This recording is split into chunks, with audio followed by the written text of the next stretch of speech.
Or are we introing ourselves? I'll go ahead and intro you guys. Okay, cool. Do you have their bios? I sure do. Okay.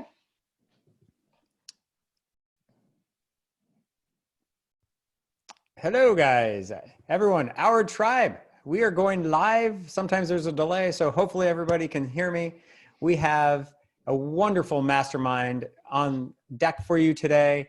Again, this is our tribe mastermind. It is brought to you by Dee Braun. We all know and love Dee. Our family over at ClickBank and Darcy, and also myself and Ryan Alarid, if you don't know me. And we are talking this week about covering your, compliance. And today we've got a great group of panelists. Let's see, hopefully you guys all right here next to me. This is Steve. Steve is a direct response copywriter and marketing strategist in the health and publishes an online nutritional supplement companies. He spent the last decade helping companies grow their sales through direct response techniques, funnel optimizations that build better relationships through their customers and help grow the bottom line, and doing it with a white hat, right? Because otherwise he would not be on the compliance call. And we were just talking before this, his resume of companies he's worked with is mind-boggling, right? I'll let him go into that later on. All the way down at the bottom under Darcy, we have Justin. He's our resident lawyer. Yes, that deals with FTC, FDA cases for our businesses.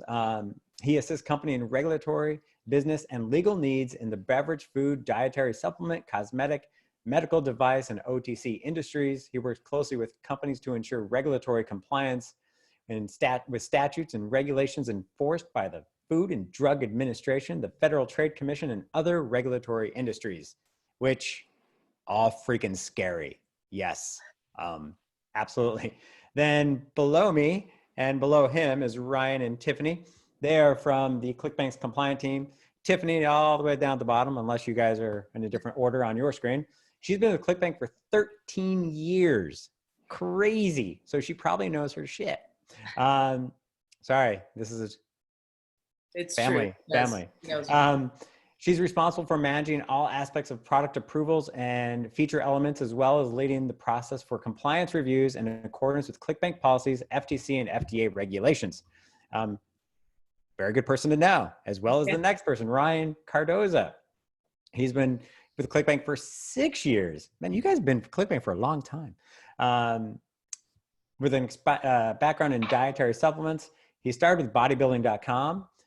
Which is obviously one of the largest supplement e-retailers in the space. Joined ClickBank 2.5 years ago, and now helping to expand the physical products aspects and compliance.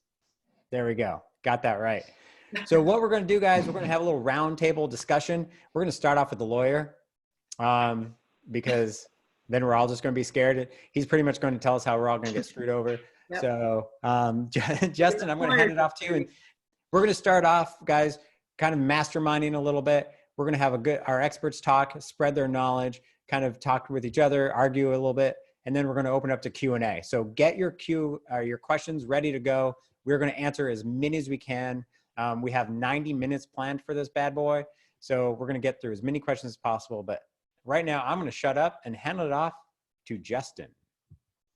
All right. Thank you. Well, I'm going to start off by making it clear I'm the oldest person in the group, because I'm going to make a dated reference and say this is a lifelong dream that I can say I was kind of like on the Brady Bunch, because I feel like with the little pattern of people here, we just need Alice in the middle and we'd be all set. So I'm going to talk today a little bit. I mean, there's so many different ways we can go, and I'm sure with questions we'll go there. But, as Ryan said, my practice focuses 100% on representing companies in kind of the FDA regulated spaces. I'm the co-chair of our national food beverage supplement practice.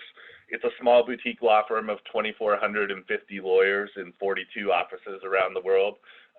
So, we have just a few things that we work on here and there.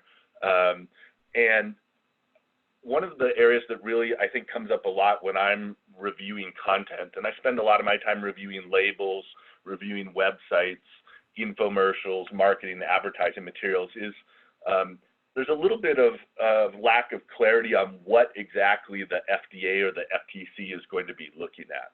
I think people understand that the label of the product is definitely something where, you know, you can't make claims. And I would say out of all the things that I say today, and I know that Steve would agree, and Ryan and Darcy and Tiffany, everyone there, is the number one mantra is when you're marketing and selling a non-drug product, you cannot market a non-drug product to diagnose, treat, cure, or prevent a disease. So that's the number one baseline you start with, is you can't make any claims that will suggest that your product will diagnose, treat, cure, prevent a disease. And of course, that's even more important right now with the coronavirus out there. Didn't take us very long to go there. But, you know, that is a high level of scrutiny being put on those types of claims. And probably what I've done over the last 3 weeks is review and reject a lot of content bringing up the coronavirus, because the FDA and the FTC are very sensitive. In a lot of contexts, people might think the FDA is pretty slow to react on things. The quickest way to get the FDA or the FTC to take action against you is to say that you have the solution to a pandemic outbreak. And we saw this a couple years ago with the Ebola virus and some joint warning letters from FDA and FTC. We saw it with the swine flu and the avian flu. After the Fukushima disaster, people selling potassium iodide. So all of those types of things, you know, whenever the FDA or the FTC think that people are trying to take advantage of a pandemic situation, there's going to be a high level of scrutiny on those. So we see a lot of products right now talking about immunity, health, you know, immunity support, and that's fine to talk about that. What you can't do is link it to the current pandemic. So I'll see a lot of packaging or labeling that will say something like, never has it been more important to have a healthy immune system. I mean, obviously there's a little bit of an implication as to what you're talking about there, but that's probably okay. Where companies run into problems is they'll say because, and then I'll know that everything after because is the stuff that we need to fix, because it'll say something like, never has it been more important to have a healthy immune system because a weakened immune system makes you more susceptible to viruses like the coronavirus. And so it's all that stuff afterwards that links it that's going to be the problem. And so people feel like, okay, I'm not saying it on my label, but you know, I can probably say a little more on my website or on social media. And so that's kind of the little bit of the area that I just wanted to focus on now, is that what you can and can't say goes beyond what's just on the label of your product. You know, the FDA reviews labeling, and the definition of labeling in the Food, Drug, and Cosmetic Act is any written, printed, or graphic material that accompanies a product for sale. So in addition to the label, the FDA takes the position that if you include your website address on the label of your product, everything on your website is basically viewed as being the same as if it was on the label of your product. By including that website address on your label, you're basically incorporating all of that content on your label. And so the FDA is going to view everything on your website the same way as if it was on the label of your product. So you can't get away with providing information on your website that you wouldn't be allowed to provide on the label of your product. That's kind of been the FDA's standard position for the last 15 years or so, even though in many cases it seems like the FDA hasn't even acknowledged that there is an internet. If you look at the regulations, if you look at, I mean, still the regulations require you to have the name and written name and address of your company on the label, when most people are going to have that information on the website. But the regulations just don't even recognize that there's this thing called the internet out there. So in many cases they don't, but they have come around to the fact that people are advertising on the internet. So they're going to look at that content. They've also started looking a lot more at social media as well. So if you have your social media icons on the label of your product, or if you have your social media icons on your website, and of course, since the website was incorporated onto the label, then that also incorporates the social media. And so claims that you make on social media sites like Instagram, like Twitter, like Facebook, those are also going to be viewed as statements made by the company. the areas where the FDA in particular has been really looking at, and you've seen some of these recent warning letters, both from the FDA and the FTC, are blog sections of websites and endorsements and testimonials. And I'm sure we'll have questions about those later, but those are the two areas where I find companies probably with the most violations. I think most companies realize you can't have stuff on your homepage talking about it, but they'll include an article, you know, on the blog section of their website that will say top 10 things to help, with immune support during the pandemic outbreak, you know, and then it'll have, do yoga, meditate, take our immune support supplement. Those types of articles are also going to be viewed by the FDA and the FTC. And if you look at the warning letters that have been sent out to companies since they first started doing it at the beginning of March, most of them relate to content on companies' websites. And again, it's blog articles. We may talk about the FTC just announced in the last day or two 10 different letters that they sent out to companies, including one that's in a lot of the direct, to consumer marketing area. And those were blog articles that were on a company's website that they're looking at. So the FDA kind of looks at all of that information. The other federal agency that does a lot of looking at your marketing and advertising is the Federal Trade Commission. And of course, they regulate all advertising. So they look at anything that you disseminate about a product and check to make sure whether it's permissible or not. So when you're thinking about those two agencies, really, the FDA looks at claims and says, is this a permissible claim for the type of product that you're doing? The FDA is really concerned on, is that a disease claim or not? And that's really how the FDA is looking at it. The FTC looks at it and says, is the claim truthful? Is it not misleading? And do you have the science to back it up? So I'm sure we'll talk about it more later, but when I'm reviewing, especially some of these kind of long form advertisements, I'm going through it and seeing, are there any disease claims being made? And then I'm checking with the company and saying, you're talking about all of these types of things. What is your science to actually back up those claims? Because that's what the FTC is really going to be looking at is, hey, you're talking about how ginger helps with the digestive system. You're talking about how turmeric helps reduce inflammation. What is your science to support that those actually do those things? That's kind of an intro to some of the things I look at. I'll leave it there for now, and then I'm sure we'll have a lot of questions moving forward. Yes, and just before, I know Steve wants to chime in on a few things. If anybody has any questions, go ahead and start entering them now in the Q&A section, so we can start getting them in the line when we start that. Yep. Steve, you're up. I enjoyed listening to all of that. There are some things that I didn't quite realize that when you were speaking there, Justin.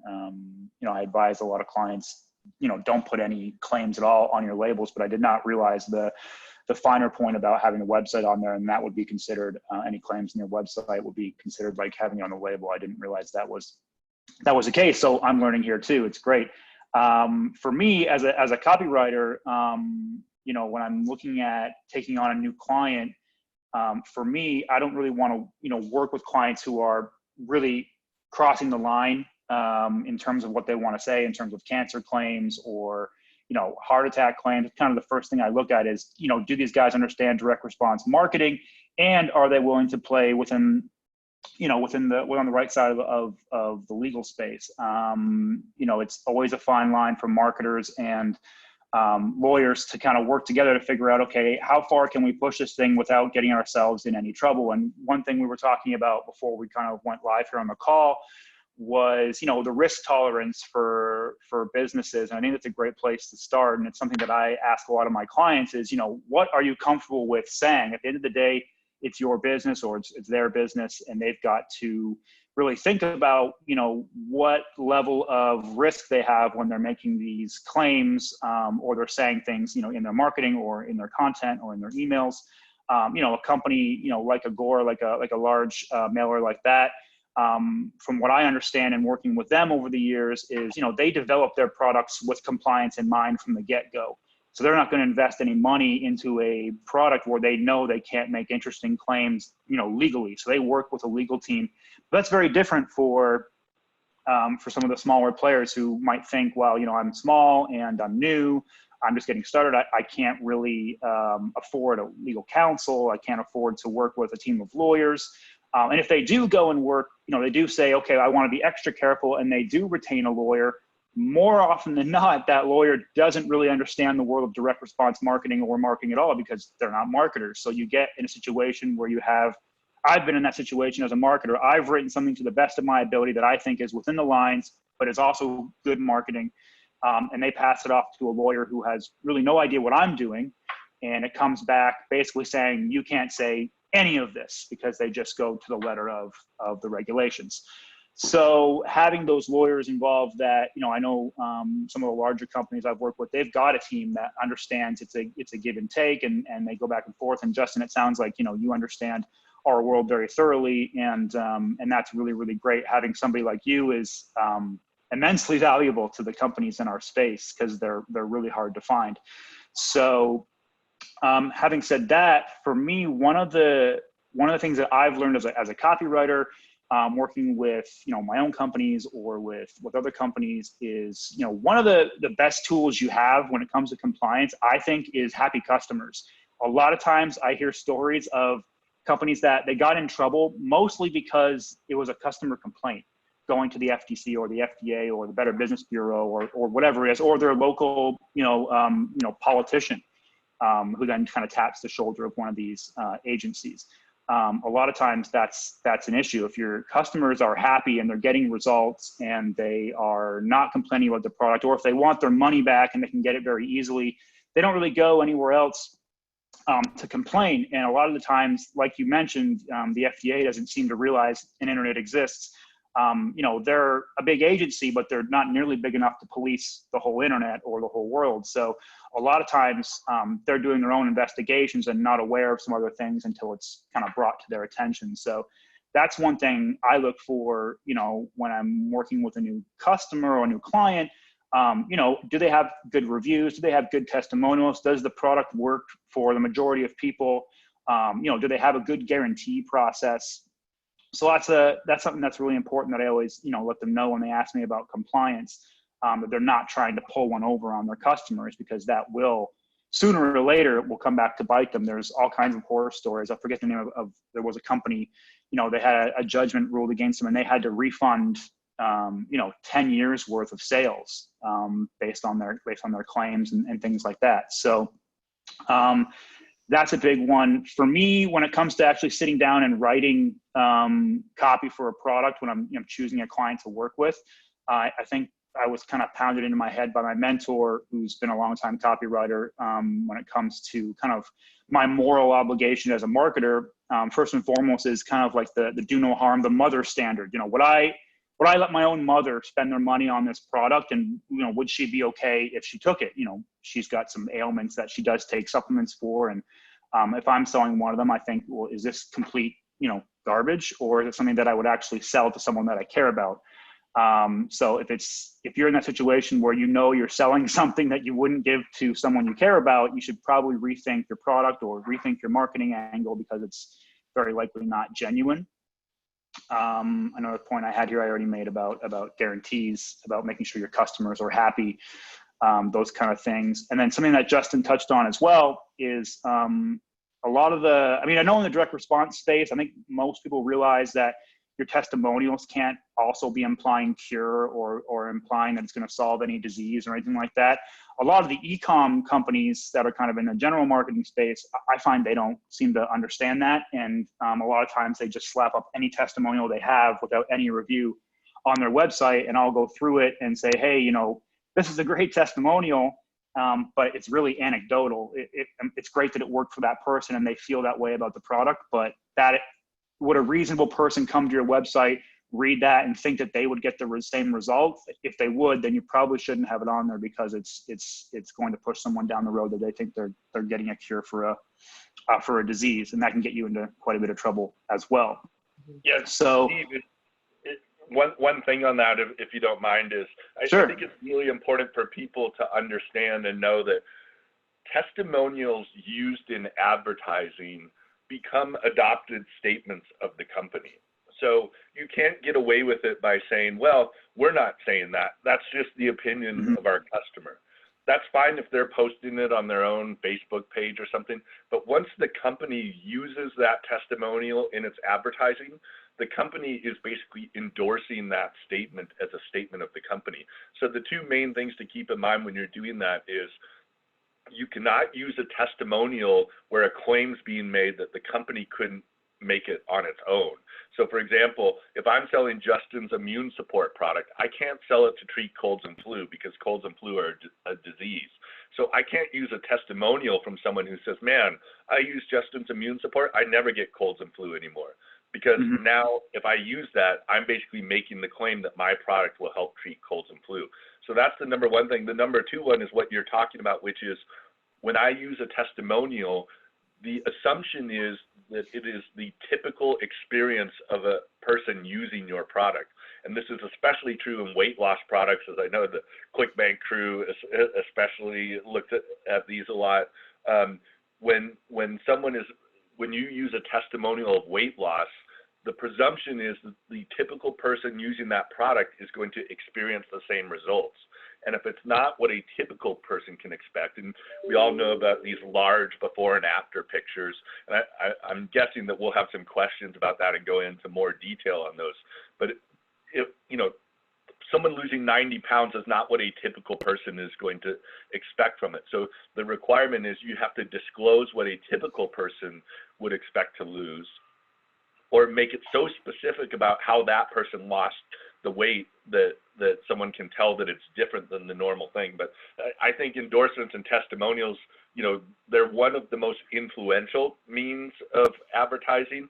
And for that reason, it's one of the areas that the FTC focuses on more than anything else. And when you see actions from the FTC, a lot of them are on testimonials, the uses of before and after pictures, things like that, because they're so influential, and many times people are using them without really having any knowledge about what a typical person can expect. So I think it's a really good point about those endorsements and asking people, you know, A, is this what a typical person can expect? And B, you know, what is the proof that you have that your product will actually do this? So again, if I have an immune support, even if it's a permissible claim, if I have an immune support product and someone else says, man, I lost 20 pounds taking that product, if I'm using that testimonial, I now have to have proof that my product will help you lose 20 pounds. Because again, it's not just that person's opinion, it becomes something that you have to prove.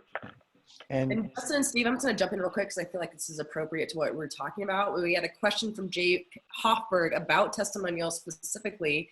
And it says, it's standard practice at Agora to anonymize all testimonials and not use any photos from users, and then in quotes, winds up creating approval issues going forward.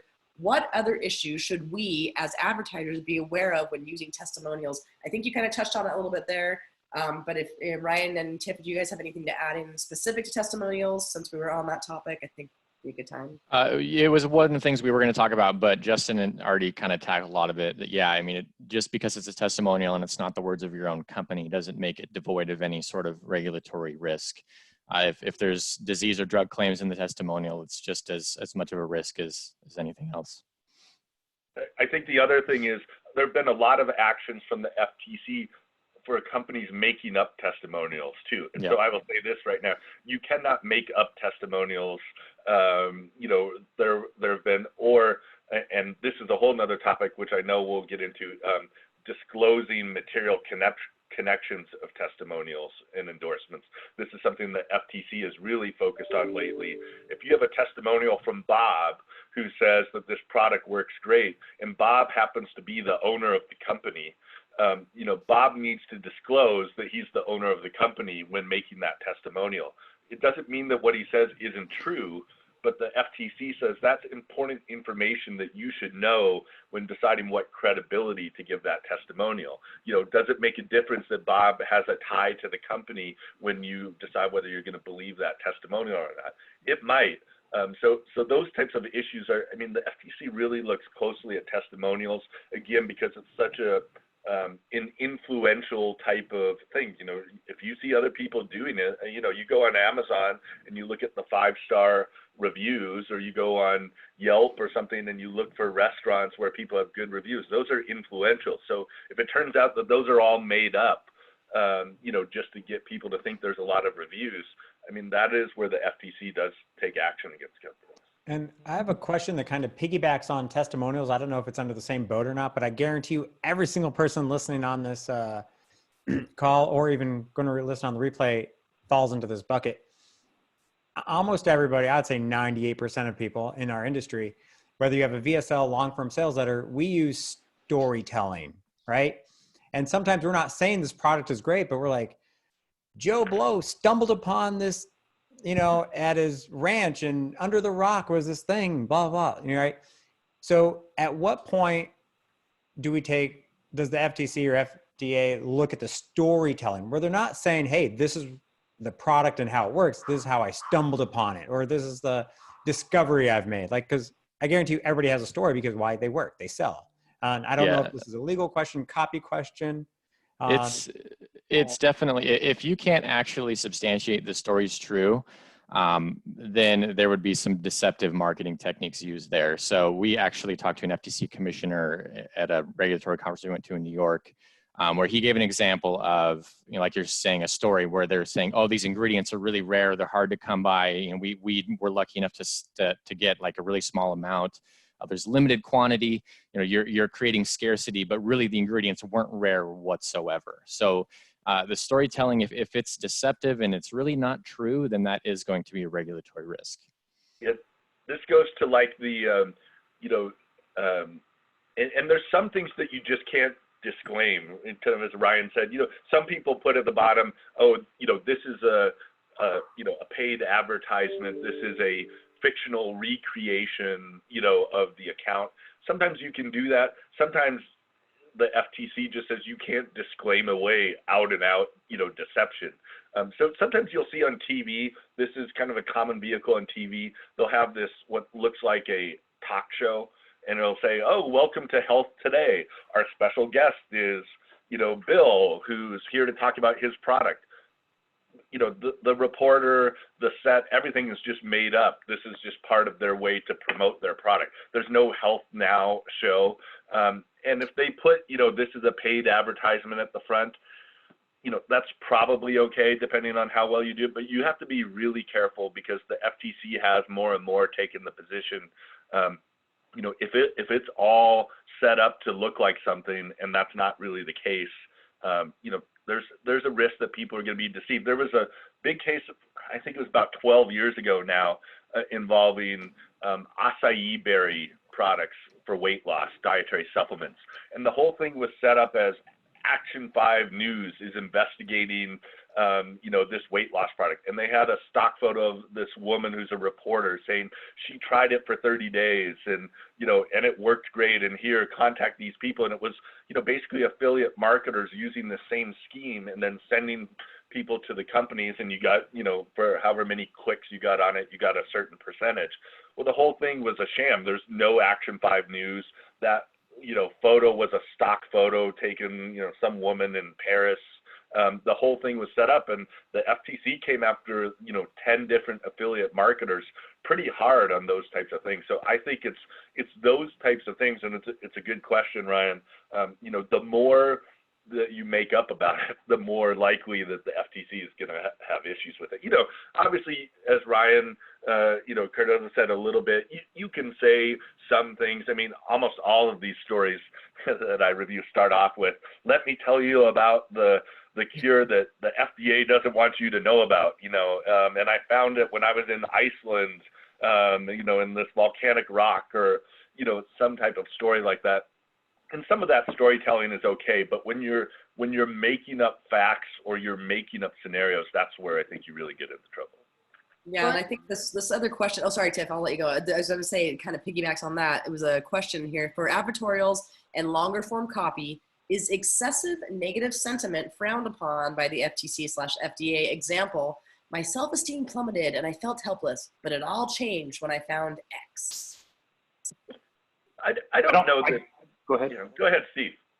No, I was going to say, I don't know for sure for the FTC or the FDA, but it sure seems like from my experience with the social networks like Google and Facebook, they definitely take that approach. They are really focused on, because that's something we haven't talked about either, is Facebook isn't the FTC or FDA. They have their own set of compliance standards as well. And I think for them, a big thing is user happiness or user experience. They don't want someone to walk away from their platform having a negative experience. I know it's pretty impossible when it's Facebook, but in terms of advertising on there, a lot of times, especially for weight loss stuff, the stuff that gets rejected is around, self-esteem or having someone having a more of a negative side to their advertising as opposed to a more positive story. I just kind of wanted to add that as well. I don't think FDA and FTC are probably as concerned about the negative as more as what you're saying to resolve that situation. And I think along the lines of this comment that I'm reading, the question was, if you always say helps support or helps promote before any claim, are bases always covered? And I would say the answer is no. And there's a little bit of a misconception from people also that if you say it might do it or it may help as opposed to it will, that somehow lessens your risk or responsibility. And I will tell you that the FDA and the FTC both view any sort of may or might claim, you might as well just take the may or might out of it. Because when you're saying that this may help you lose weight, this may help with hair growth, you're indicating that you have at least some science to back up that it, at least for some people, it helped. So you can't say may help and then say, well, if they didn't get it, that's it. You still have to have science to back up that at least some of the time it will actually help people. It might help slightly if a consumer comes back and says, well, you said I would definitely do this and it didn't happen. But for the most part, those kind of trying to qualify the claims doesn't really reduce your necessity to have the science to back up the claim. Yeah, I think it's what you're saying is it's the implication, right? You're implying something by saying that. It's the same thing with headlines you see that are they just add a question mark to the end. Can this miracle nutrient really cure cancer? It's like saying, well, I don't know if it, but it's still, you're implying that it's implied, right? Yeah. Why else? Yeah. Why else would somebody click on that? To add to that too, like you can't, I see people try to use the FDA disclaimer as kind of a way to mask disease or drug claims as well. Like you can't make a bunch of disease drug claims and then at the very bottom of your sales letter, throw the FDA disclaimer in and think that's going to save you, because that's not going to do anything. Mm-hmm. I was going to touch base just on the story.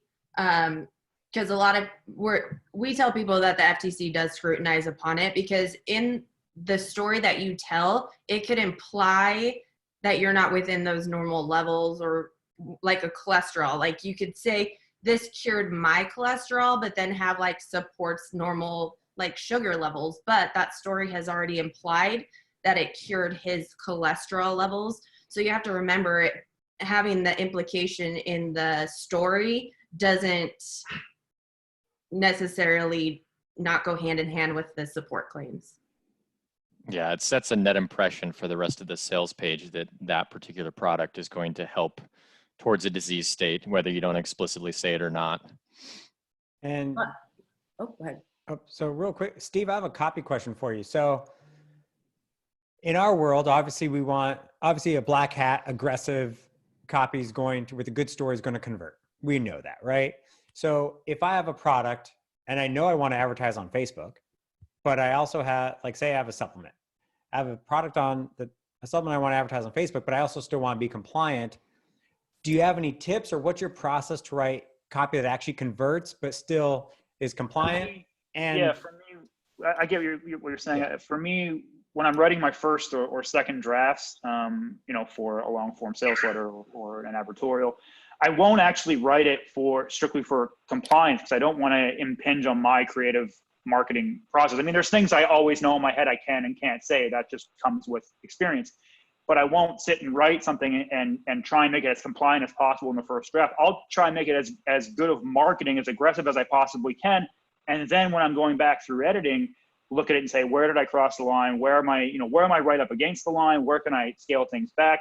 It's really great having, clients that have a legal team, because that actually gives me more freedom in my creative process, because I know they have a legal team and a copy editor who are there to do their job. I can write, pretty aggressive marketing, knowing that it's going to go to a legal team first. They're going to review it. They're going to tell me exactly where I crossed the line and where I have to scale it back. And that's really, really great. And then I have other clients that, you know, don't have that luxury, and I've got to do that process myself. So one of the things I'll do in my research every time is I'll just, whatever product it is, whatever, I only write for supplements these days. So whatever supplement it is, I'll go and start Googling and researching the current FTC or FDA letters that are out there, the warning letters that are already out there. So I have a pretty good idea of who's getting warned and what they're getting warned about. So I know I'm up to date on what's going on for that market or for that type of product for those kind of claims. But in general, that's generally my process for compliance. I will do a kind of a compliance edit after the fact. It is a nice luxury to have a team or someone like Justin look through it and say, no, we can't say this, and no, we can't say that. But generally, I want to, and that was just something that was pounded into my head by my copy mentor, was, you know, write for the best sales process you can get, write for the best marketing you can do, because you don't want to hurt your copy product. You don't want to write in chunks, as we're always told as copywriters. You don't want to write in big chunks because your reader's going to pick up on that. So kind of write your draft as best you could, and then, you know, with your own, you know, experience, go back and edit that for compliance. Yeah, I think that's a great, I mean, look, the lawyers are going to, I have some companies who are like, well, can you just write that up? I'm like, you don't want to see what I write up, because it's going to, I mean, I'm a writer and I write articles, but, you know, when I'm writing copy, it's pretty generic. And so, you know, there's a reason why the marketing place calls us the sales prevention team, as opposed to the, you know, I've heard all sorts of things. I think the best marketing statement I had for the legal team was the place where dreams go to die. And the reality is, look, you know, I work with a lot of companies. My father also still works with me here. He's 76 years old, still going strong. He's worked in the supplement industry for 30 years. Our goal is not to, you know, just redline all the copy. I mean, we realized, you know, we need to sell it also. It's really, again, and I think Steve touched on this a little bit, it's really important that companies understand what their risk level and risk tolerance is, and then we go to that. I mean, I think that's the number one most important thing, because my review for one company and what I know that their risk tolerance is totally different for another company. And even when I review copy and I say, look, I think this is fine, I don't think the FDA will do everything, but if you're going to be sending it to Whole Foods, that's not going to fly with Whole Foods. And typically the retailers and some of the bigger, you know, Clear Channel and some of the bigger companies, they're going to have a lower risk tolerance, because they know at the end of the day, it's going to come back to them. You know, some small companies selling a product at Whole Foods or some other retailer, they might get hit with it, but Whole Foods or Target or whoever is also going to get lumped in, because they get looked at as being the deep pocket. So, excuse me, again, it's going to be really different depending on what the risk tolerance is. So I think that's one of the most important things companies can do, is determine what your risk tolerance is. And then someone like me or someone else can go through it and say, look, on a scale of 1 to 10, I think that's a risk of like a 5 or a 6. And the FTC really takes action when it gets to be a 7 or an 8. I either use that, or I like to use the speed limit analogy a lot, because I think that works well. Look, the speed limit there is 55. You know, saying that's like going 57. You're never going to get a ticket for that. But saying it's going to cure cancer, that's like going 80 in a school zone. Like, you're going to get flagged for that. And so, you know, establishing, especially as both the copywriters and the legal reviewers, of what your risk tolerance is, saves a lot of that time, because I can go back and redline all of it, and you come back and like, yeah, but, you know, we don't care about that as much. It's really understanding between the marketing, the legal, and the copywriters as to where we want to play that makes it a lot easier for everyone down the road. Yeah, that's a really good point. I want to give the ClickBank team some time here to talk to. I know in the industry, we consider ourselves probably one of the most compliant platforms out there. And talking about risk tolerance, I think, is really important. That what is good on some platforms might not be good for others, and vice versa. So Tiff and Ryan, if you wanted to add anything to that specifically, and then we probably should jump through a couple questions because they're stacking up, but just wanted to give you guys an opportunity to talk as well. Yeah, I mean, we always evaluate depending on what the rules and regulations are currently, and we have our general counsel that we can bring in to evaluate that risk. But it's always going to be a case-by-case basis dependent on what you're offering. Obviously, if it's an FDA, what the ingredients and all of that hold. But it's really hard to say like a comparative type thing. Ryan, I don't know if you would have anything, but it's more case-by-case. Like just obviously Facebook is going to be different, like Justin said. So you may have Steve that writes based off what his knowledge and what he knows and what his client wants. But when it gets to us, we're obviously going to evaluate based off what we think is acceptable compliance-wise. Yep. Yeah. Yeah. And sometimes we do reach a point where, I think I saw a question regarding, making all these changes would gut my sales page conversion rates. Would be too bad for us to actually sell a product. And that might, come to a case or a situation where it's like, maybe your product isn't a fit for our platform. If you want to market more aggressively, that's totally your decision, but we just wouldn't onboard it onto ClickBank. We have our own appetite for risk that goes all the way up to our board. And we have to abide by that rule set. Yeah. Well, and let me answer this for James Klein, one of my favorites here. He is curious to hear all the panelists' thoughts on proprietary blends versus fully disclosed supplement labels.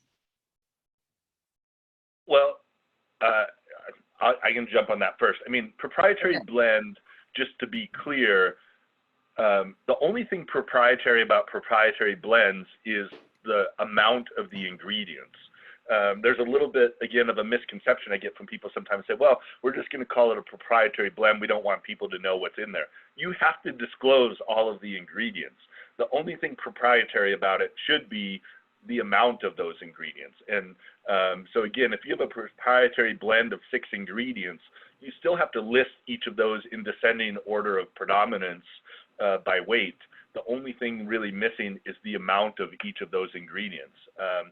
I think there's truthfully somewhat of a demand for consumers more to know the actual amounts of all of those ingredients that I've noticed. But it's perfectly permissible to do it. The most important thing is that you actually declare all of them, because then otherwise you run into potential food safety issues with someone consuming a product with an ingredient that they didn't know was in there, and potentially having some sort of safety issues. So from a regulatory standpoint, I think it's fine to have a proprietary blend. Again, the only thing really proprietary is the exact amount of each of the ingredients. Yeah, and I know where James has just made the comment about pixie dusting. Coming from my sports nutrition background, I know that was a technique that a lot of sports nutrition brands would use. Is they would have a big proprietary blend, throw a bunch of ingredients in there that they knew were like a hot new ingredient, and then barely put anything in there and make claims off of it. So it can be kind of a shady marketing practice. I know that more educated consumers would prefer a transparent label where they know how much of each ingredient's in there and at what levels. But yeah, we don't necessarily discriminate against proprietary blends. I might ask for COA if I want to know, how much, if there's stimulants in the proprietary blend, something that's a safety concern. But we don't personally discriminate at ClickBank. Well, I think probably one of the most important things to understand, and I didn't get that it was kind of the pixie dust question, because of that is something certainly known in the industry, is you cannot make claims for ingredients that you don't have an efficacious amount of that ingredient in the product. So, and this goes back to something else I was going to talk about, which is claims about ingredients in your product are implied claims for your product. And I want to make that clear. So on your website, if you have a page that talks about, the 6 ingredients in your product, and, here's, some information about ginseng, and here's some information about turmeric, and here's some information about green tea, you shouldn't be making claims about ingredients that you don't have an efficacious amount in your product, because the implication is when you're talking about ginseng or green tea or turmeric and all the benefits, is that if you have that ingredient in your product, someone will be getting those benefits by taking your product. So that kind of goes to the pixie dust. If you mention that you've got acai berry, juice in there, or mangosteen, or, one of these superfood nutrient ingredients, and then you make some claims about that ingredient, if you don't have enough in there backed by science to support those, the FTC would view that as being false and misleading, because you shouldn't be making claims about something that people won't actually be getting the benefits from. So I think that kind of dovetails with the pixie dust thing. Is I suppose if you don't make any claims about it, it's okay. But as soon as you start making claims about it, if you've got a pixie dust amount in there, it's basically misleading. I feel Yeah, like that's the only point. That's the only point I was going to make as well. Was the misleading part? Like, there's a lot of companies they'll have put an ingredient in their supplement. They'll have a study that says that ingredient has some proof that it works, but the amount used in that study is very different than the amount going into the supplement. So right there alone, when you start making claims, like you said, it's misleading. That's the only thing I really wanted to add to that. Yeah, I see it a lot. Go ahead. Right. I was going to say, because this question is all wraps up, so maybe you can answer this too. This is from Jeff. If you list supplement ingredients on the sales page and talk about benefits to your health, is it compliant if you're adding the link to actual research studies that support the benefit to the footnotes? So health benefits of each individual ingredient. Yeah, that's fine. But like Justin was saying, you need to make sure that you're actually meeting those dosage requirements that are listed in those studies. If you're pixie dusting, I see this a lot with greens products, is you have a huge botanical blend that's maybe got 50 different ingredients in it, and it's like 100 milligrams of a total dosage there. And then they make claims on every single ingredient in that blend. You're probably not going to be meeting the minimum dosages to match the substantiation. So then it doesn't really help your claims at that point. Another thing I also see too is when you're using borrowed science, essentially, like a lot of these marketers aren't actually doing their own clinical research. Avoid making claims that your product does X, because technically you haven't done the science or the clinical research on your individual product to support that. So stick to those individual ingredient claims and make sure that you're actually matching the dosages that are being used in those studies. Yeah, I would say, Ryan, similar to the greens, I see it also a lot with these trace mineral blends. Mm-hmm. You'll have, or like, ocean minerals, sea minerals. You'll see a lot of these Australian, ocean minerals, and it'll be, we've got 110 trace minerals, and then they'll even pull out some of them, like, did you know zinc will help with immunity? And my idea is, like, you just said there's trace amounts of each of these in there. There's no way that you have a study that trace amounts of zinc will help support immunity. So unless a study has been done on that specific trace mineral blend and that you have, you really shouldn't be making claims about those individual ingredients. It goes back to, Darcy, the question that people were asking, can you cite to those studies? I would say two things about it. One, again, you can cite to the studies as long as they support the product. Again, if you have 100 milligrams of calcium and you're citing to studies talking about 500 milligrams of calcium, it's misleading to be citing to those studies because you only have 20% of what's in those studies. The second thing is you have to make sure, if you talk about studies in your advertising or marketing, that same thing, I see these in a lot of the long form advertisements where they'll want to talk about a study done on, 100 people that had Parkinson's, and, this study helped them. They're like, but we're just talking about the clinical study. This kind of goes back to what I was talking about with articles and blogs. Discussion of a study that shows benefits for the treatment of a disease is an implied claim that your product with that ingredient will help treat that disease. Again, it goes back to, if you're talking about a study where a particular botanical helps treat Alzheimer's, let's say ashwagandha, help with these people treating ashwagandha, even if you don't make a claim that your product will treat Alzheimer's, if your product has ashwagandha, that is an implied claim that you're saying your product will help treat Alzheimer's. So you can't really discuss studies that talk about treatment of disease either. You can cite it in the footnotes. The FDA has said if it's just in a bibliography, that's okay, but you can't go into detail about that study or it's going to be viewed as a claim to treat disease. And I'd say that's one of the bigger ones I see in some of these long form advertorials that I review, is discussion about, a particular clinical study that really is going to be viewed as a disease claim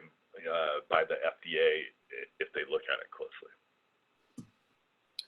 We've got a few questions specific for Justin. Justin, you're very popular today. Free lawyer advice. Free lawyer advice is always free legal advice. Right. So this is from Megan. Question for Justin. Is there anything specific that you look for when reviewing the structure of an email, especially an email advertising the third-party offer? For example, does the email need a header/masthead to define who the sender is, including a sponsored message defining who the advertiser is, etc.? I would say I don't see the emails as much from most of my clients. I'm reviewing the long form, and I don't see as much the form of it going out. I mean, again, I think it's all about making sure there's proper disclosure. So if it would be somewhat misleading by sending it out, I think you need to declare it. But I would say I typically am viewing more of just the advertiser, the advertorial itself, instead of kind of the vehicle that it's being delivered. Totally. This is a question for Steve and my ClickBankers here. What would you say to the partner who says something like, if I make these changes, you're gutting my marketing, it's not going to convert, right? You kind of touched on it, but. Yeah. Go ahead, Steve, did you want to? Yeah, I mean, I've noticed this, I guess in the last year, maybe a bit longer, but more and more, I guess I would call them smaller supplement companies. As they're getting bigger, they're realizing their risk is also getting bigger with that. And they've come looking for someone like me who can help, take what they've already got and rewrite it for compliance. And they're already prepared for a loss. Like I know they know what they're doing when they come, they'll say like, well, we've done this before and we saw like an 8% loss in conversions and that's okay for us. I guess they're comfortable with that. But I guess what I would say is, again, it goes back to what's your risk tolerance? Like how much risk do you want to take? Do you want to continue running egregiously non-compliant marketing until you get slapped? Or do you want to have that change now to save yourself in the long run and kind of, I think in the long run, it's going to save you a lot of money, because it's just a matter of time. Sooner or later, you're going to get caught, or you're going to get a letter. You're going to have to change something about it anyway. So why not do it now and figure out how to get the best conversions possible with something that is, within the lines of compliance, or that, drastically lowers your risk. Yeah, I mean, the goal of building a product and a brand is longevity. You want to stick around. You don't want to be some fly-by-night company that's, peaks in 6 months and then disappears. If you have a really aggressive sales copy, you might get away with it for a little bit, but as you gain success, you're going to be more and more of a risk. And yeah, it's good to try to bring your compliance in earlier rather than later. Well, and someone had mentioned something about like being too small for the FTC to find you, which is entirely not true. There was one of the FTC letters that was sent out for the coronavirus was a local Nampa company who is a vendor just at like one of the street food markets. That's all she does. So it's like, if you're making claims and you get noticed, they're going to come after you regardless if you're small or big or how noticed you are or not. Yeah, and it's sometimes the same the other way too. I mean, of course, and I'm sure you guys all get this, where you'll say, well, you really can't do that. And I'll say, but I go online and there's 50 people that are doing exactly what you said I can't do. Yep. And it's kind of, to go back to the speeding analogy, and you're going down the highway and people are flying by you left and right, and those people are just speeding and hoping there's no one with a radar gun down at the end of the block to pull them over. I get that a lot. Like, man, I mean, the big companies in the industry are doing this. I mean, Ryan, I'm sure you get that a lot at bodybuilding.com with some of the bigger companies, and some of the supplement companies out there, the Andrew Wiles of the world, the life extension, companies who are doing lots of things that, they've actually gotten warning letters from the FDA before. I mean, Diet Coke got a warning letter for Diet Coke Plus, and Cheerios got one for claims they're making. So the big guys, just because the big guys are doing it doesn't mean it's right. And a lot of times the FDA or the FTC doesn't discriminate between large and small. Sometimes they go after the big ones because they want to make a statement, but oftentimes it's just a little bit of a luck of the draw of how it comes across their desk. I mean, I've talked to some FTC people. I know Ryan and Tiffany, you've probably talked to them, where you know, they're like, I was in the car and I heard this advertisement on the radio, and I'm like, what in the world are you doing? And that's how it came across the desk of someone. So you never quite know how it, you know, maybe at that farmer's market, like the one you mentioned, Tiffany, you know, someone from the FTC happened to go to the farmer's market and see them there. I mean, you don't know how they're going to come across. So I think thinking, oh, I'm small, it's not a big deal, that might work from one thing we haven't talked about at all yet, and I'm sure we can talk about it, is the elephant in the room, the class action plaintiff lawyers that are out there looking for these types of claims. And, you know, from a you know, target perspective, if you're small, you're probably not a big target for class action plaintiff lawyers. But what happens, I find, with a lot of companies, they're like, well, we're going to, you know, push the envelope a little bit now, you know, because we're unlikely to be a target from a class action plaintiff lawyer. And what happens is that company all of a sudden starts doing well, and they forget about that discussion they have where we're going to change it once we get bigger. And all of a sudden now they get a letter from some plaintiff lawyer, and they're like, crap, we were going to change that before and we never did. So sometimes it's hard to know, you know, when that line goes from you being a small company to a target company. And so it's better to just kind of start from the beginning of doing that. That's a really good point. And we also didn't talk about, there was a comment somewhere that touched on it, having a good product. Because a lot of times you said that you don't know how these things come across somebody's desk. And a lot of times, I think we mentioned it earlier, it could be a customer complaint.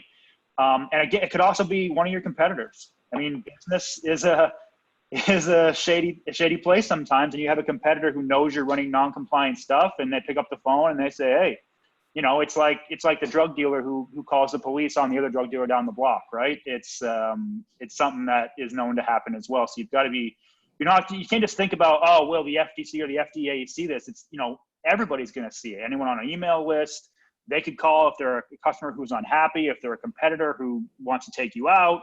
Or like you said, it could just come over the radio, or someone's mother says, hey, I saw this ad, what do you think about it? And it goes through the grapevine like that. Yeah, the competitor challenges is a big issue with an organization called the Advertising Self-Regulatory Council. A lot of people know it as the NAD, which is the National Advertising Division of the Better Business Bureau. And they are a non-governmental agency that will entertain challenges on advertising claims from both competitors, and they'll also do their own internal investigation.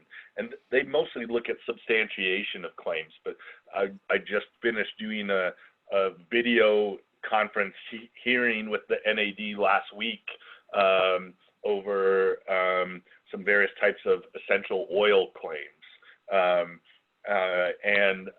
You know, it's a popular forum for competitors to challenge claims, especially if they feel like someone is taking over part of the market, you know, unfairly. You can challenge claims and say, you know, they're making these claims, there's no way they have the science to back it up.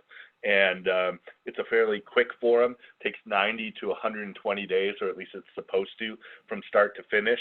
And then they'll come out with a decision, and you either have to abide by that decision, or they tie it up in a nice, neat bow and hand it over to the Federal Trade Commission. So I hate to be, again, I always kind of get accused of being like the harbinger of doom, like to all of these things, but it is some things to keep in mind. It's not just the FDA, it's not just the FTC, it's the NAD, it's competitors, it's lately a lot of state attorney generals that have banded together. We just finished a kind of a big case for a liquid kind of sun protection product that, you know, 11 different states kind of banded together and kind of piled on against this company over claims.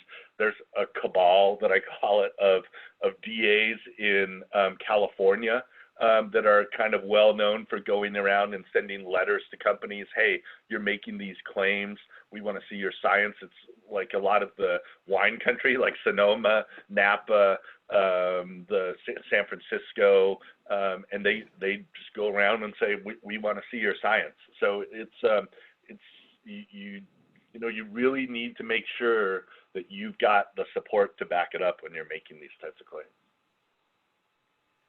So it looks like, and that this question might kind of pertain loosely to that a little bit. This is from Sandy, and she is saying, are there regulations pertaining to skin and beauty products?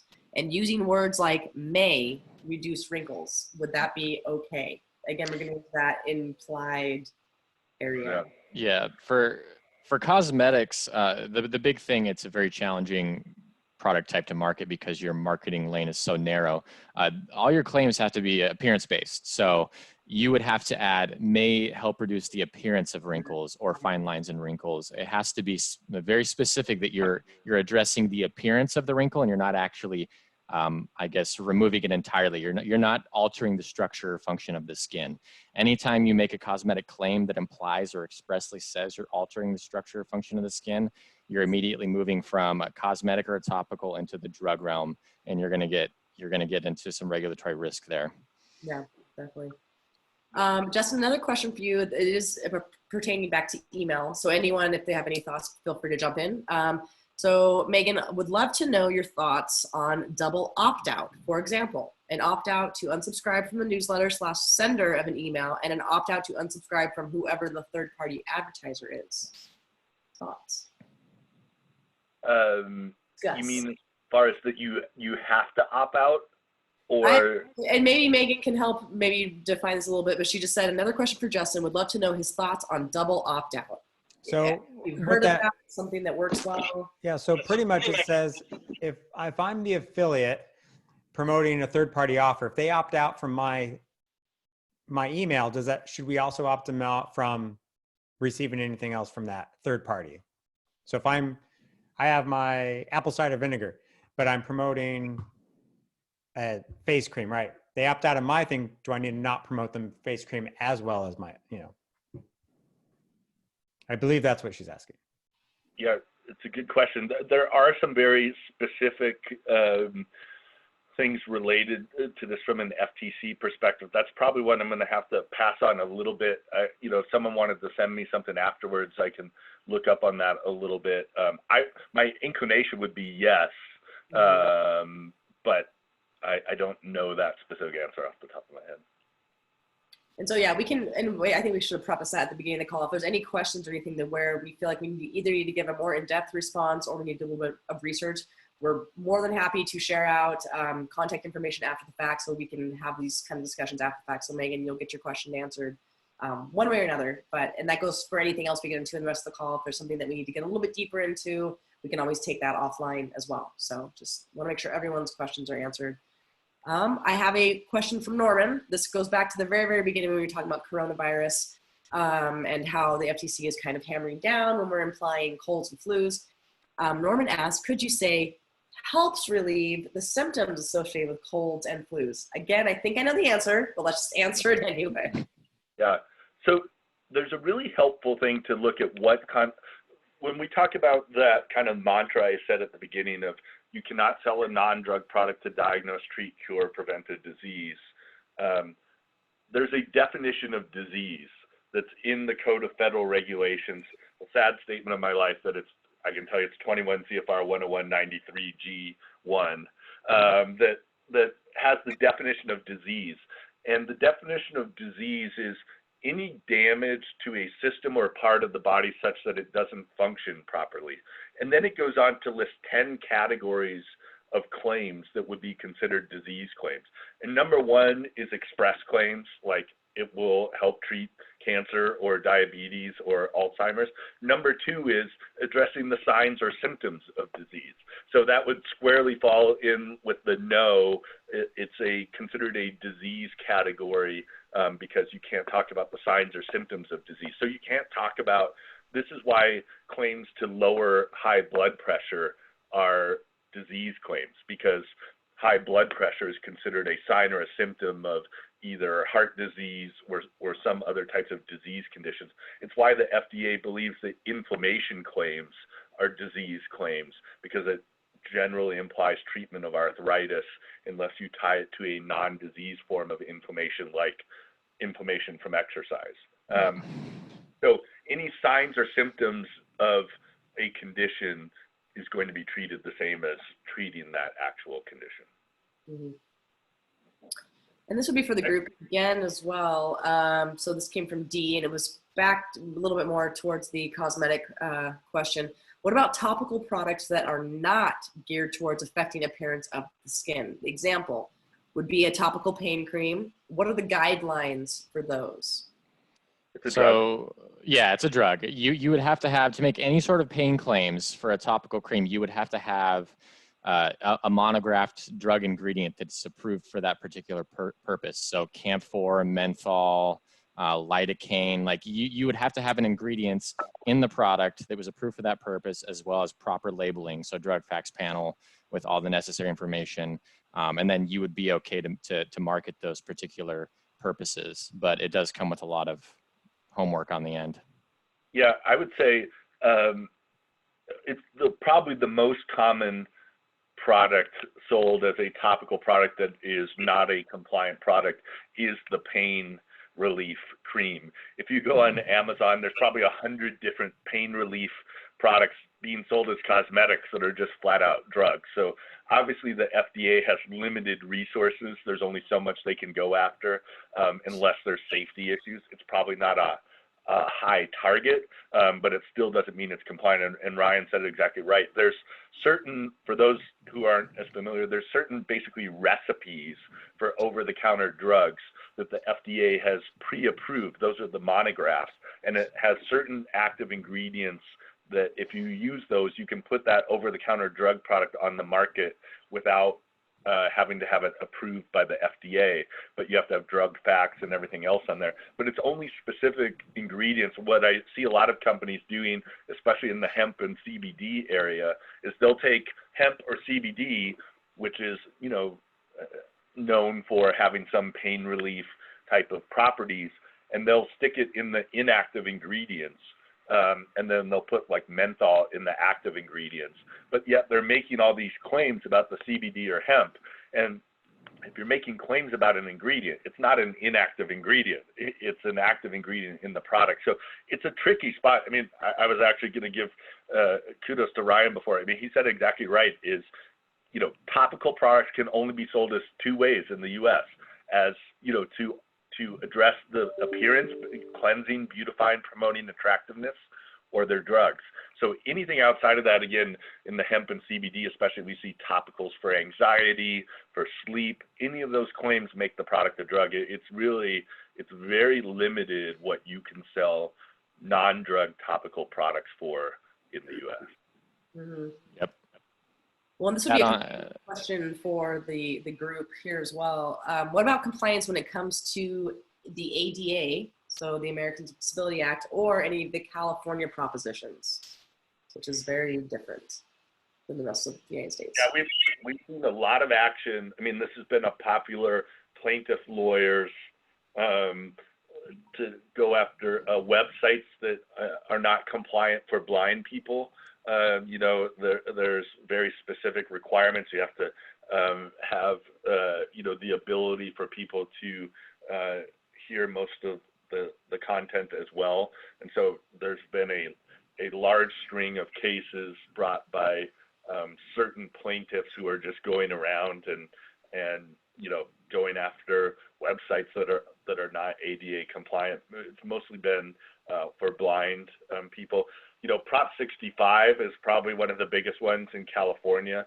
That's more of a product, testing requirement for various levels of, usually it's heavy metals, but there's 900 different chemicals that are on that list.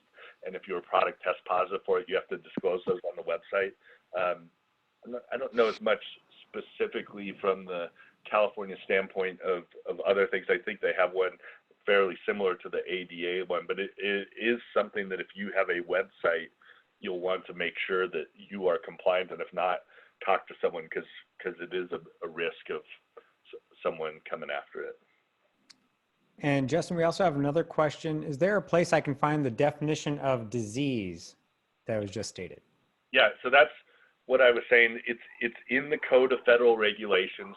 The site is if you type just this into your browser, 21 space CFR space 101.93, that will give you the regulation which talks about structure function claims. And then subsection G of that includes the definition of disease. And then subsection 2 of that has the 10 kind of categories of products I was talking about, or claims that are considered to be disease claims by the FDA. And don't forget, everybody, we'll send the replay out after this if you didn't get all that. Mm-hmm. Yes. And then we have one last question. You want to? Yeah, so I think, and Justin, you kind of touched on it again, but for those that maybe joined late, or if there's anything else or anyone else wants to add into it, explaining acceptable risk and why it's important for offer owners, as well as the folks who promote the offers, to establish acceptable risk on a whole. Yeah, I mean, I think Ryan, I mean, everyone was kind of talking about it a little bit, Ryan in particular. I mean, a lot of your risk depends on the forum that you're going to be providing that message. And again, if you're just sending it out or you've got it on your own website, then your own risk is probably fine. But if you're going to be putting it on other websites or going through other retailers, then you're going to have to deal with their risk as well. And again, my risk as an independent company might be different than ClickBank's risk or Whole Foods risk or Walmart's risk, because they've got different considerations. So I think it's, again, important for the company to establish their own risk, but they're going to have to realize that even if, you know, someone signs off on it for themselves, they still might be looking to have to make some changes based on the risks of wherever they're working with. So I think it's important to know your risk, but also the risk level of your partners as well. And if you're going to be doing a lot of business with ClickBank or whoever else, you know, you need to find out kind of where their level is also, because it's likely going to be a little bit different than you. You know, the bigger you are, the less nimble you are to make changes. And some companies, I think, you know, unfortunately, we have companies in the industry who are very much I'm going to put it out there, and if they come after me, I'll just shut it down and I'll open it somewhere else. You know, we don't like to see those types of companies, because, you know, they're not really abiding by the law, and it makes it tough for everyone else. But we do have those. And then you have others that are like, look, it's on the fence. We're willing to take that risk. If we got a warning letter, it wouldn't be the worst thing in the world. There are some companies who that's the way they operate. And then there are others who like, look, you know, I've been under the you know, confinements of a consent decree. I don't want to go through that again. You know, we want to know, you know, where is the line, and we'll go right up to the edge, but we're not going to go over. So I think establishing that level is just critical to knowing, you know, how you're going to develop copy and have someone like Steve do it. I mean, for Steve, I'm sure it's important for him to know too. He does that first draft, and I agree, you know, and you kind of do it, whatever, but still, if he knows who he's writing it for, that's going to make a difference in how that draft goes. Yeah, definitely. That's. I mean, me as a copywriter, I'm contracted out to a company, so my risk is low. But I think speaking from a marketing perspective, for me, there's just certain topics that I don't want to write about morally, and that just goes to my moral code and my own personal risk and how I sleep at night. So that's what plays into it for me. I actually have a question for Justin, just a quick one. Who do you fear more, the FTC or the FDA? Like who has the more dangerous power for a business? I know the FDA is kind of in the, hey, here's a warrant for CBD. Recently, we saw 15, 25 letters go out, and it's kind of like, hey, you're saying the wrong thing. Here's your opportunity to change that and show us you changed it. Pretty slap on the wrist. But the FTC, I don't know what their powers exactly are. 100% FTC. I mean, look, we want to be compliant with everyone. Obviously, we want to be good corporate citizens. Sure. But the FTC is by far the 900-pound gorilla in the room. The FDA, I mean, in all candor, they have limited resources. They work hard at it. But you've got to be pretty bad for the FDA to take severe consequences against you. I mean, typically with FDA regulation, first thing might be they do an inspection, and during the inspection, you know, they see some claims. They're like, oh, I'm not sure about that. Maybe you get a warning letter. You respond to the warning letter. Maybe you get a second warning letter. Then maybe you get called into the FDA district office to have a conversation with them. And after 3 or 4 different interactions and refusals to comply, really then maybe the FDA goes to getting an injunction and a seizure order. The problem with the FDA is they don't really have a middle ground. They have these warning letters that they send out, which aren't even really official FDA action. It's basically just a letter saying, we believe you're violating the law, and here's why we think that, and please let us know how you're going to change that, or we'll take other action. But it's not really official action. So again, the FDA, that's kind of like a 3. And then the injunction and seizure is like an 8. And they don't have a 4, 5, 6, or 7. So again, they give you a couple chances before you get to it. The Federal Trade Commission, you don't really know that the Federal Trade Commission is interested in you until you get a letter from them saying, we want all of your documents for the last couple of years, all of your emails, and I would say 90% of the time, that's going to end up in an injunction and a seizure order, maybe a disgorgement of profits, maybe suspended depending on ability to pay. But I mean, the FTC is no joke. I'm not saying FDA is a joke, but the FTC is no joke. I mean, there is a clear, significant difference in the level of ferocity that they come after you with. It's to me, it's just not even close.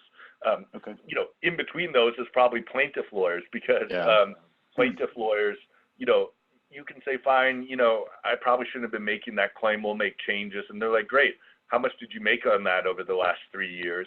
And let's figure out an amount that we can settle out for. I mean, most of the plaintiff firms are looking for, their mode of doing business is they send out 15 letters, and they, if they can get settlements of between 10 and 40,000 bucks, they just made 300,000 bucks, for 10 hours of work, because they take the same complaint and they switch out the name of the company and the name of the products.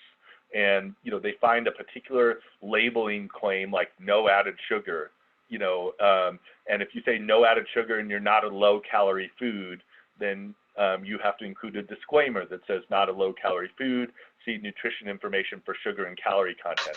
So they take that letter and they just switch it out and they send it out to 10 other companies. And sometimes they forget and they don't scrub all the products, and you'll get one company's name and someone else's products in there, because they're just turning those letters through, and they're just looking for money on all of those. So I would almost even put it as FTC, plaintiff lawyers, and then FDA as far as overall risk level, unless you're doing something like advertising for COVID-19, because I will tell you, those warning letters were no joke. I've worked with a couple of companies, and they got them, and they basically said, you have 48 hours to take everything down and respond, or we're going to go get an injunction and a seizure order. And that's much different than the typical letter says, you have 15 business days to respond back to us, let us know what you're going to do, and then it maybe takes a little while. I mean, again, trying to solve a pandemic outbreak is where they jump in and say hard, but otherwise, FTC is definitely the one to worry about. And then I think we'll finish it up. I know Dee Braun, I just added her as a panelist. I know she wanted to share an FTC experience. So Dee, if you want to unmute yourself, and I'll hand it off to you. Well, I just, I run up a lot when I'm talking to partners about their offers, and compliance is normally very low on their priority list. And what I wanted people to understand is the personal side of what Justin just said about the FTC being, I call them the 10,000 pound gorilla, not the 900 pound, because I was with a company that got smacked by the FTC. And what they did is they sent a letter at the same time they filed suit, at the same time they seized all of the assets, they froze the assets. That meant all of us employees didn't get paid for months. I lost my house. I lost my vehicles. I literally had to go to churches to get food for my kids. So the people who are saying that this isn't a big deal, they're never going to get me, blah, blah, blah. You're not just risking your business, you're risking all of your employees' homes, their food, their safety for their children. And it is a big deal. So at least figure out what your acceptable risk is. Talk to an attorney at least one time read up if you don't want to pay an attorney all the time. Read up and get resources. But this isn't something just to blow off, because it really isn't fun to all of a sudden not be able to feed your children because the company you worked for didn't give a shit about compliance. Amen. Yeah. Yep. And then that goes for everything. Yeah. Like these business owners, again, there's more than just you, right? So. Well, just a point on that, like we were talking about earlier, you have a lot of people like competitors and other people who are making these complaints about you. And especially during a time where most people are working from home and don't have anything else to do but look online at all these websites and everything that's going on. So more and more stuff is going to come out of this because of the fact that there's more visibility to people and what they're searching for and who they're competing with. So that's another factor to keep. I mean, your competitors are always going to be out to get you, but your competitors are the ones that you have to worry about the most. That's putting those kind of people on your radar. And if you look at recent warning letters on the FTC website, some of those companies are not very big. Okay. And some of them, all it was a blog post. One of them in our space, it was 2 blog posts somewhere else on their site. So you think that you are safe. I wouldn't assume that. Well, I would also say this, there are some other repercussions from this too. And again, not to be the scared straight person thing, but I'm working with one of the companies who got one of the initial warning letters from the FDA and FTC. They just got a letter that their Better Business Bureau certification is being pulled because of that.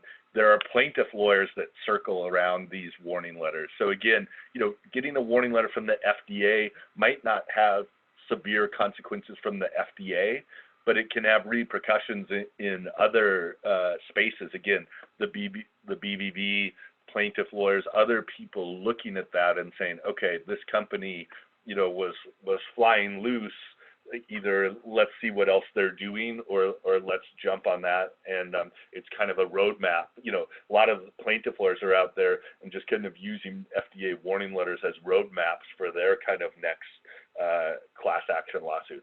I think one of the last things I wanted to say was, if you think there are competitors out there that are really doing the wrong thing, there are ways that you can report them to both the FTC and the FDA. A little bit, I forget who said it, but the one drug dealer reporting on the other drug dealer.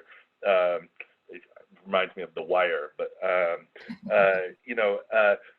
the FTC has both the FTC and the FDA have online portals for reporting non-compliant advertising.